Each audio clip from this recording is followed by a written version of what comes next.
Hey salut, c'est Loïc, je suis ravi de te retrouver aujourd'hui pour cette nouvelle vidéo. Dans cette nouvelle vidéo, on va parler d'investissement immobilier quand on est étudiant. C'est une question qu'on nous a vraiment beaucoup envoyée. Vous avez été nombreux à nous demander en fait comment faire quand on est étudiant. Et dans cette vidéo, je vais te donner deux solutions qui sont vraiment très efficaces, notamment parce que j'ai des personnes en fait très proches de moi qui ont utilisé ces solutions et qui elles ont fonctionné pour elles, donc elles peuvent fonctionner aussi pour toi. Donc la première solution, c'est assez simple en fait, c'est que un bien immobilier finalement c'est un appartement et un appartement, on peut toucher des appartements à des prix qui sont assez raisonnables. Je dirais de l'ordre de 50 000 €, tu peux commencer à avoir par exemple un studio dans des petites villes de France, évidemment pas à Paris, mais tu peux commencer à avoir un studio qui te permette de pouvoir faire de la location courte durée et qui puisse cracher 1200, 1400, 1500 € par mois. Évidemment, ce n'est pas des bénéfices comme d'habitude, on en parle, évidemment il y a des charges inhérentes à tout cela. D'ailleurs, si tu as envie qu'on refasse un focus sur toutes ces charges, eh bien mets-le dans les commentaires. Mais en tout cas, avec cette somme, on peut démarrer et peut-être se créer 400, 300, 500 € de revenus passifs nets chaque mois. C'est quand même plutôt intéressant quand on est étudiant.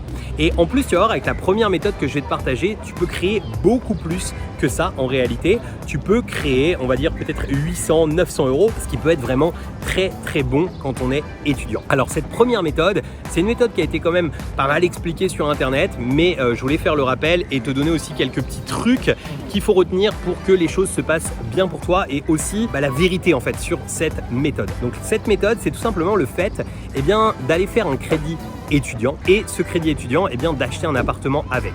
C'est quelque chose qui est possible, c'est-à-dire qu'aujourd'hui, il y a beaucoup de banques, en fait, quand on est sur un crédit type étudiant, qui ne demandent pas de payer l'école directement, mais qui vont te faire le virement sur ton compte bancaire. Et à partir de là, finalement, cet argent, si tu ne l'utilises pas pour payer l'école et que tu l'utilises à titre personnel, cela va fonctionner. Surtout que souvent, c'est fait de cette manière parce que tu n'as pas dès la première année les 2 ans ou 3 ans de frais de scolarité par exemple qui auraient été financés à payer. Par contre, donc ça va permettre de pouvoir peut-être soulever 45 000, 50 000, 60 000 € en termes de prêt étudiant. Ça, c'est une technique que j'ai vu faire de manière très proche de moi et qui fonctionne très bien.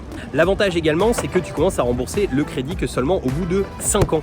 Donc en fait, tu as 5 années pleines de loyer pendant lequel tu ne vas pas rembourser le prêt. Donc l'avantage, ça peut être tout simplement de prendre cet argent, d'acheter ce bien, de le mettre en location courte durée, de l'exploiter pendant une durée de 3 ans, 4 ans et au bout de 3 ans, 4 ans, rembourser, revendre ton bien et rembourser ce prêt par anticipation ou bien garder le cash et puis tout simplement garder ce prêt, le laisser courir, mais avec ce cash faire d'autres opérations immobilières. Bref, il y a beaucoup de possibilités qui existent avec cela, mais attention.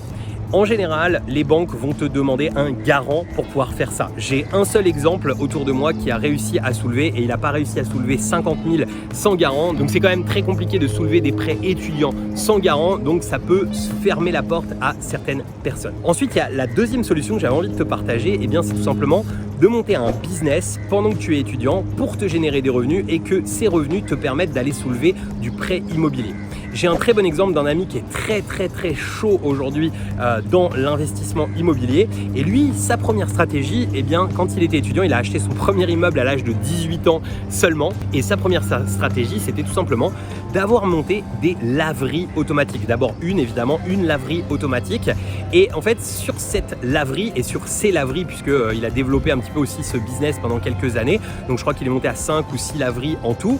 Pendant qu'il était en train de faire ses études, en réalité, il a pu aller soulever du prêt bancaire grâce aux revenus qu'il tirait de ces laveries. Donc en fait, il se déclarait un salaire sur cette activité de laverie et ça lui permettait d'aller voir la banque et de dire regardez, aujourd'hui je suis salarié.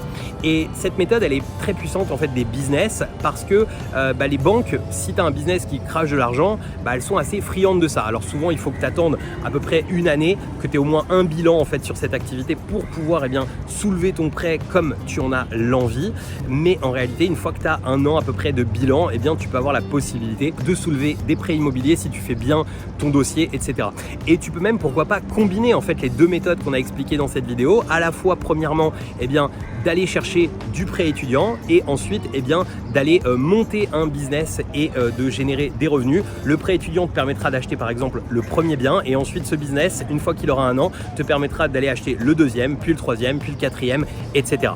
Donc voilà, donc j'espère que pour tous nos amis étudiants, ça permettra d'aller plus loin, de pouvoir déclencher des choses. Il y a évidemment d'autres méthodes. Si t'intéresse qu'on aille plus loin sur le fait d'investir quand on est étudiant, mets-nous-le dans les commentaires. Si tu as des questions spécifiques par rapport à tout ça, n'hésite pas, mets-nous-le dans les commentaires et je te referai tout un tas de vidéos sur le sujet. Il me reste plus qu'à te dire à très bientôt pour de nouvelles vidéos. Ciao!